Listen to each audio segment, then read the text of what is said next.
Hi, everybody. On today's show, we are reviewing the week, Pod and Review.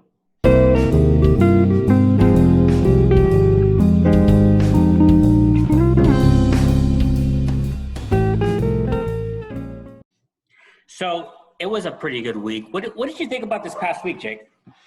Well, I see on your agenda there we have Ryan, and we had several people a couple people we looked at and talked to, right? And we did a fun one called our favorite three apps, and we reviewed another film, which maybe one of my favorites. But Was it a fun week for you or no? This is one of the best weeks. I was looking at those five on YouTube. I was looking at the five being there, and I was like, wow, that's a good week. That's a great week. We talked to some really smart people, okay?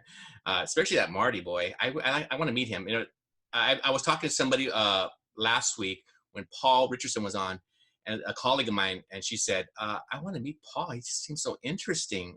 Just to pick his brain. I go, yeah, he's just great. He's great. I'm so happy that I know him. And that goes with this week with Michael Mooney and Ryan Price and Marty. We hit a home run this week for sure. Thanks for bringing up Marty. He's a good friend of mine and an excellent teacher. We will get to him. By the way, I'm very casual today. I got my Dodgers. Okay. Let's start with Ryan. She was early on in the week. And let me just ask you, what stood out to you about our conversation with her? Well, a couple things. She was just so friendly to be on. I mean, I hadn't seen Ryan for years. But I really like that she just seems like somebody who's approachable for his staff. You know, some administrators aren't approachable. She's an assistant principal at her school. But I love the fact that when she started actually talking about our friend, Ricky Williams, and how he was a mentor to her, what stood out to me was that she said, you know what, I went to that funeral and she heard these beautiful testimonials about Ricky. And she said, I wanted that for my teachers, and do it before they retire, even before they pass away, so they know how special they are. So she had these former students do these videos, and I thought that was just a home run, you know, and that was great that she did that. So that stood out to me. Obviously, her, you know, just her being, you had mentioned that we know a common person, right? Bella Calzada, and she right away said, oh yeah, she's very friendly. You mean that we know a student that attends her school? Yes, I'm sorry. A student that attends her school who thinks she's awesome. And Bella approached me later in the week and said, oh yeah, I got to even see Miss Price in person because she went on campus, first time on campus, and they met. So that was awesome. I said, oh, that's great. So anyway, yeah, Ryan, I'm so glad she was with us this last week. So you mentioned the inspiration that she got from Ricky Williams in the memorial service to honor her teachers with former students, creating messages, videos, and so forth. And I thought, how can we sort of replicate that as teachers for other teachers? Real quick idea I just thought of was maybe as teacher appreciation's coming up, if you have a child, either one of your children, or if you know a student, just let them know to tell a teacher, their favorite teacher, what they mean to them. And that is better than anything for a teacher. Do you agree? Oh, that's great. Yeah. I was thinking about, I don't want to jump to the apps, but I want to use Flipgrid for that, Ruben. I mean, I want to talk to my students to do a minute, 2-minute video, put it on Flipgrid and send it to the teacher and say, hey, here's some messages for some of your students. Absolutely. Whenever a student will say, I really like my history teacher, I say, did you tell them that? Because they need to hear that, especially this year. I just want to point out some of the authors that Ryan mentioned. She said that she recommended Sharon Draper, Out of My Mind. I was looking for Sharon Draper. I didn't see Out of My Mind, but I picked this up because I'm curious now. Tears of a Tiger and Sharon Draper. She also mentioned One and Only Ivan by Applegate. And in terms of leadership books, Good to Great, Jim Collins. I'm going to read that. It's Ryan, great. Wherever you're at, I'm going to read that. She also recommended The 5 Dysfunctions of a Team by Lencioni and the Learning Through Living podcast. So thank you. Yeah, it was a really good podcast conversation with Ryan. Let's go to the app episode. What are your thoughts? Well, you know what?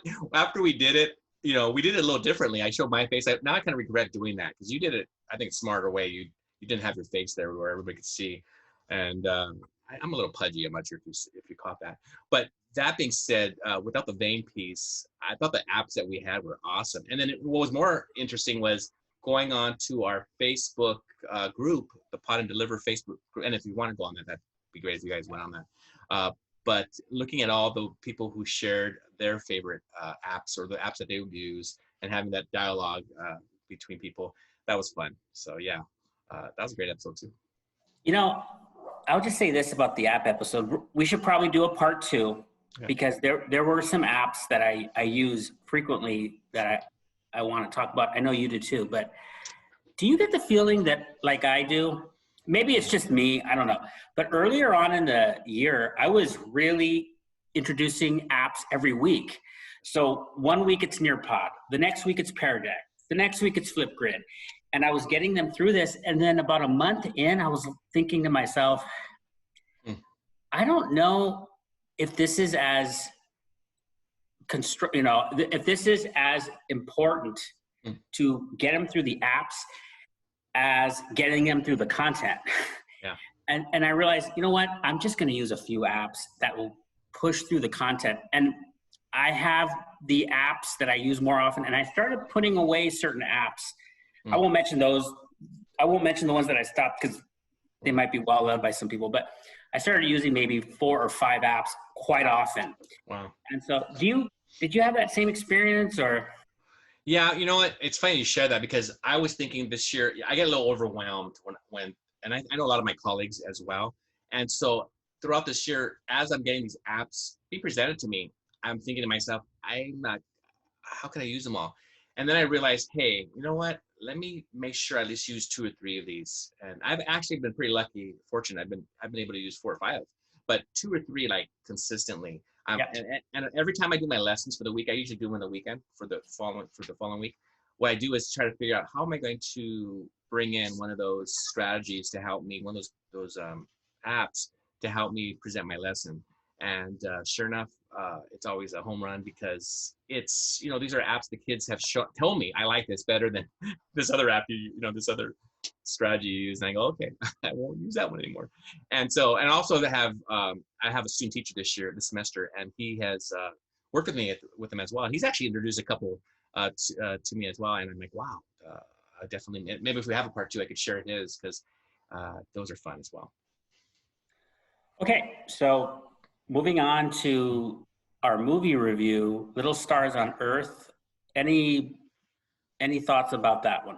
Well, I think it's one of the first films that we've done where someone has recommended to us. We've kind of gone off the cuff and we've just put movies that we've seen or we haven't seen in a while or we've enjoyed, or maybe we thought we enjoyed and we saw again and maybe we didn't enjoy it quite so much, right? But this one, I knew it was a foreign film, right? I knew it was from India, and I thought, wow.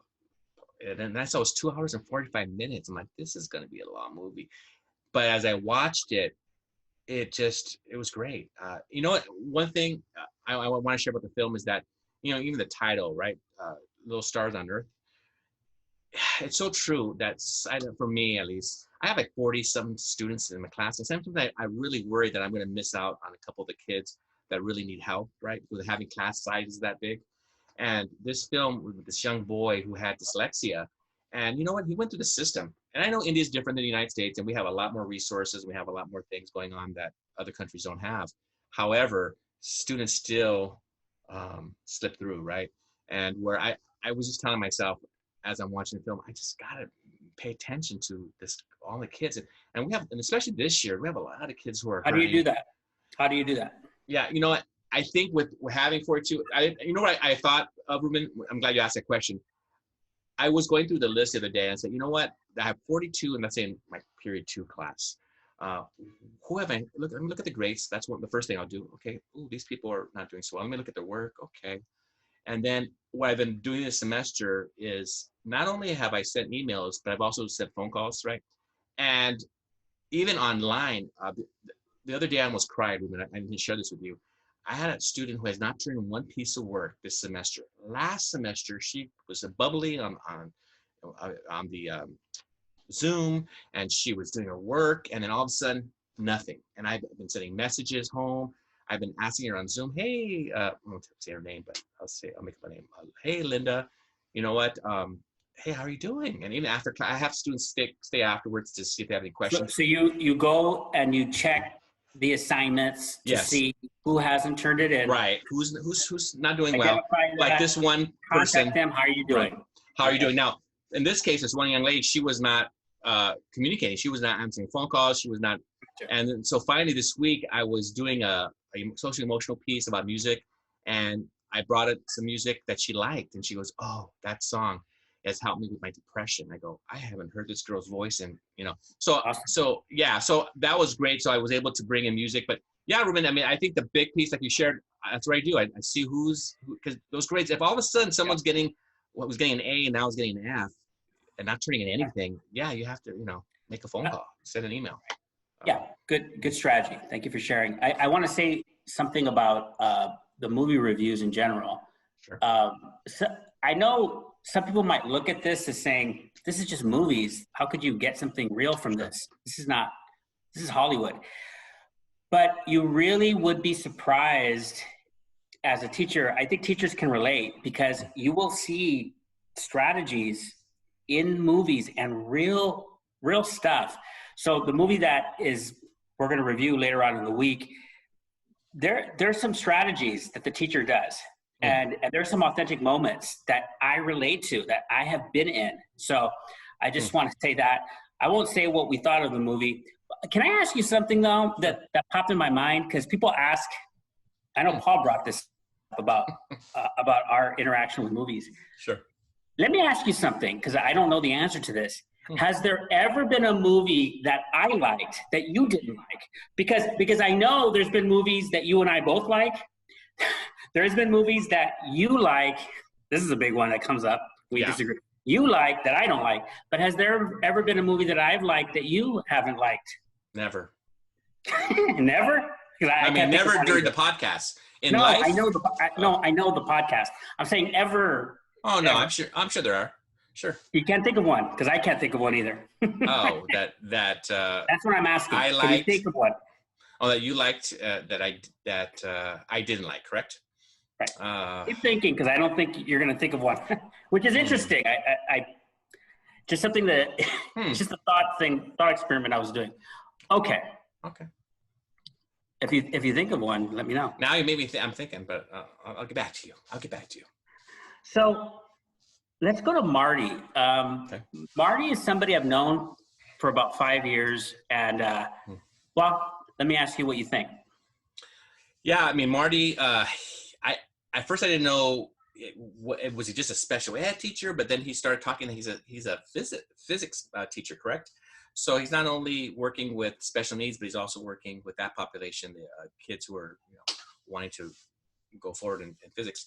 And so, but I thought it was great that he was so open and he shared his. The one thing that stood out to me was him being a co-teacher, or he actually helps people who want to be co-teachers, right? He's a point person on your campus, I believe. And he teaches this at Northridge, Cal State Northridge. Oh, does? Okay, I didn't get that. Wow. Professor. He didn't mention it, but yeah. He seems like the busiest person, though, because you mentioned he comes early to school, he leaves late, and he's married. I think he's married, right? Or at least he has 4 children. And I'm like, this guy's Superman, right? But he just seems like a positive person, too. And he seems sincere. And those are the type of people that kids are drawn to, that really care about them, right? That are going to spend their after school hours with, right? Doing their homework or doing the tutoring, because he's part of that as well. So I think he's not a teacher that everyone, not every teacher does what he does, but he definitely is someone that I know students gravitate to because they know who to go to if they're in need. I'm sure he has kids going to him all the time, not just for physics or for special ed classes that he's teaching, but for other things as well. So he just seemed like a true individual. I like what he said about how when he has a student who does not connect, he's not connecting with, or the student's not connecting to the content Mm-hmm. is that he sits down with the student and says, you're going to either communicate in class and participate, or you're going to do it after school. And I like how he didn't even make it he persuaded them. He and his co-teacher, and I know I'm a good friend with, his name is Desmura, they both do that, and they get results. The other thing that I liked, and you alluded to, is the guy gets up really early in the morning and he prepares first mentally through prayer. And sometimes people need to do that and meditate to get into the zone, because sometimes you need to get into that headspace. So I got a lot out of that. Let's go to the Mike Mooney, and what are your general thoughts about that interview? Well, you know, I hadn't seen Mike for years. I think he left, I think it was 2005, 2006, last time I saw Mike. But he, it was fun because I feel like we talked about a variety of things in the short time that we were talking to him. And one thing that stood out, and I think I remember him sharing about this when I worked with him, this whole, this parlor, this situation, this Kenneth Burke's parlor where there's a discussion going on, right? And you enter that discussion, and by you entering it, it just changes the whole dynamics, right? And that discourse is going on, and whatever you bring to the table there or to the parlor is important. And when you leave, that conversation is still going on. And I think that is so great to bring to kids, to let them know that, you know what you bring is important. And when you don't bring it, we're losing out, you know? And so even at this time during this whole COVID-19 and we're away from school, it's so important to let our kids know that what they bring is going to edify. It's going to be great for the class. Even if they feel like it's just answering a question, at least they're communicating and they're getting out of their comfort zone and they're putting their 2 cents in, right, per se. But yeah, I love that. I went and looked that up, and and yeah, there you go, the Burkean Parlor. It's online. So thanks, Mike, for that, and I enjoyed that. I really like that too. And that was a good thing to bring up and remind our audience. The other thing, as we close up, in terms of his favorite drummers, oh yeah, I know you were trying to persuade him to. I was pushing him. Yeah, I was. To go a certain direction, but he resisted, which shows he's an independent thinker all his own. And he picked Mick Avery of the Kinks, Peter Prescott, Mission of Burma, Malcolm Travis, Human Sexual Response. These are some, except for the Kinks, these are some early punk, 80s punk anyway. And he also picked, in terms of authors, Thomas Berger, author of Little Big Man and Neighbors, Harry Crews, The Car, and Blake Couch Recursion. So I know that that particular episode was dedicated to Frank Davis, and since that episode aired, Paulino Fontes from the same school that you worked at and I worked at briefly, ELC, has passed. And I didn't know Frank Davis that well, but I did know Paulino. And it's interesting to me that the small time that I worked at ELC, short time I was there, these teachers, bigger than life, you know, really stayed with me. Sure. Corwin, Nanoski, you know, Ozzy, and of course, Paulino, charismatic, funny, strong teacher, really kind.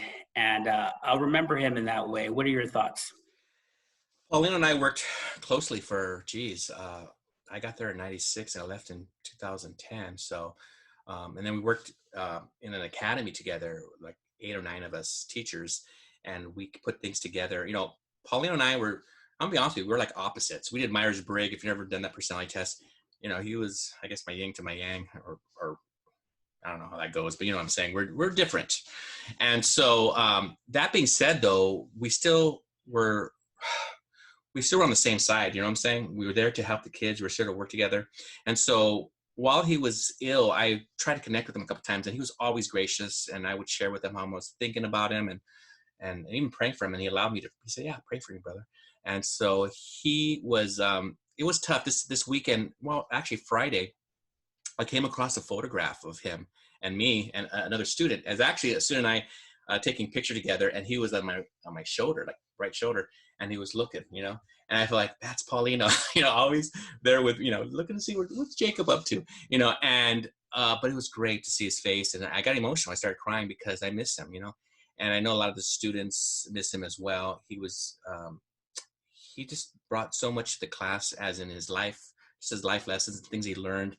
He hiked across the Himalayas, and he wrestled a bear, and he not only that, but one time I was in a pool with him. We were at this location doing a seminar, and I got to go in a pool, and I was just swimming, and he's looking at me. He's like, "Hey, Jake, you're not swimming right." And he took the time to show me how to do the stroke correctly, and he was teaching me, and I was so grateful because he was there to set me straight in that area. And I think about that often, of him just talking to me. And he actually gave me the greatest compliment ever. And I always tell people the greatest compliment I ever received was from Paulino. And so I miss him. And I definitely, I just did a podcast with Christian Markovich, and we're dedicating that episode to Paulino Fontes. And there you go. Thanks for sharing, Jake. And to all of you watching, thanks for supporting us. And leave a comment if any particular episode this week touched you in some way, you learned something, and we'll see you next time. Bye, everybody. Yes.